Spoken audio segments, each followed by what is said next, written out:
You probably clicked on this video because you feel out of control in your life. And if so, I'm so happy you're here because by the end of this video, you are going to have a whole new perspective on what it means to be in control. Now, I want to begin this video by offering a thought that may seem unsettling. Control, as we understand it, is largely an illusion.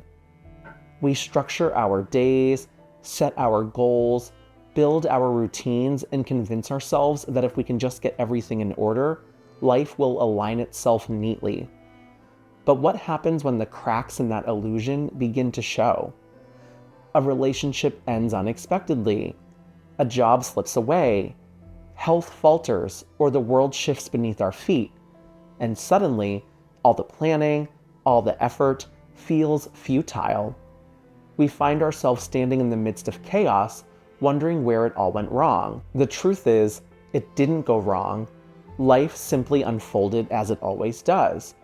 Unpredictably, uncontrollably, and with a rhythm all its own. We've been taught to see this unpredictability as a threat, something to guard against. But what if it isn't? What if the very thing we resist, life's uncertainty, is the same thing that holds the key to our freedom? Think of a river. Its waters are constantly moving, flowing over rocks, twisting around bends, sometimes calm, sometimes raging. You can't stop the river, you can't control its flow, but you can learn to move with it. You can let it carry you, trusting its course even when you don't know exactly where it leads.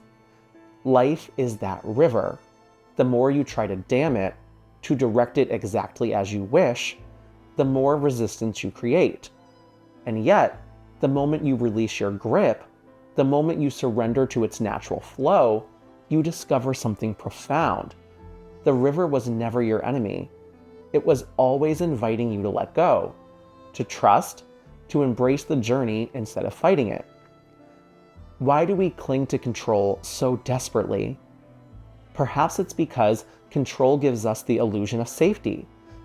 We believe that if we can anticipate every outcome, we can shield ourselves from pain, disappointment, or failure. But this belief, comforting as it may seem, is a cage. It traps us in a constant state of vigilance, always scanning for the next threat, the next mistake, the next thing that could go wrong. And in our quest to avoid discomfort, we lose the ability to fully live. We trade the vibrant, unpredictable beauty of life for the cold comfort of false certainty. This is the paradox of control. The more we seek it, the more we suffer. The more we try to control our relationships, the more distant and strained they become. The more we try to control our careers, the more disconnected we feel from our passions.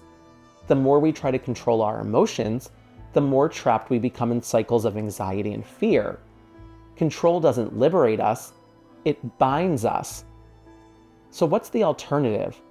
It's not resignation, it's not passivity, it's trust. Trust in life's capacity to unfold as it must. Trust in your own ability to navigate whatever comes your way. Trust in the idea that even when things feel out of control, they are not necessarily out of alignment.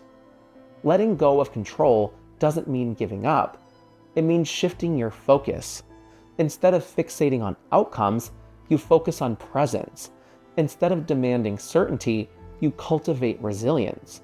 You begin to understand that your power doesn't come from dominating your circumstances, it comes from the way you respond to them. This shift is not easy. It requires courage. Courage to sit with uncertainty, to face the unknown without retreating into fear. Courage to trust that even when the path ahead is unclear, you have within you the strength to take the next step. And this trust, this willingness to let go, is not a passive act. It is an act of profound engagement with life. When you stop clinging to the illusion of control, you begin to experience life more fully. You notice the small moments of beauty that were once obscured by your worry. The warmth of the sunlight on your skin, the laughter of a friend, the quiet stillness of a morning. You open yourself to connection, to growth, to the unexpected joys and lessons that life offers when you stop trying to dictate its terms. There is a deep wisdom in surrender, but not the kind of surrender we often imagine. This isn't about resignation or apathy. It's about embracing the flow of life with open arms, meeting each moment with curiosity rather than resistance. And yet, surrender is not the same as passivity. It is a call to action, but not the frantic, anxious action of someone trying to control every detail. It is the intentional, grounded action of someone who has made peace with uncertainty. Someone who understands that true power lies not in forcing life to conform to their expectations, but in aligning themselves with its rhythm. What does this look like in practice? It looks like choosing courage over fear, even when fear whispers that you're not enough. It looks like showing up fully, even when you're unsure of the outcome. It looks like trusting that you can handle discomfort, that you can face failure and still rise, that you can walk into the unknown and find your way. And here's the most beautiful part. When you let go of the need to control everything, you make space for something far greater. Possibility. The possibility of growth, of connection, of discovering strengths you never knew you had. The possibility of being surprised by life, of finding joy in unexpected places, of experiencing the fullness of your humanity. So if you feel out of control today, take a moment to pause, breathe deeply, remind yourself that you don't have to have it all figured out. Life is not asking you to control it. It's asking you to meet it, to engage with it, to trust that even in the midst of uncertainty, you are capable of navigating whatever comes your way. Because in the end, control was never the goal. The goal is to live fully, courageously, and with an open heart. And that is something no amount of uncertainty can ever take from you. If this video resonated with you, then make sure you subscribe to the channel and watch one of my other videos on the side of the screen. Thank you so much for spending your time with me today, and I'll see you next time. Bye-bye.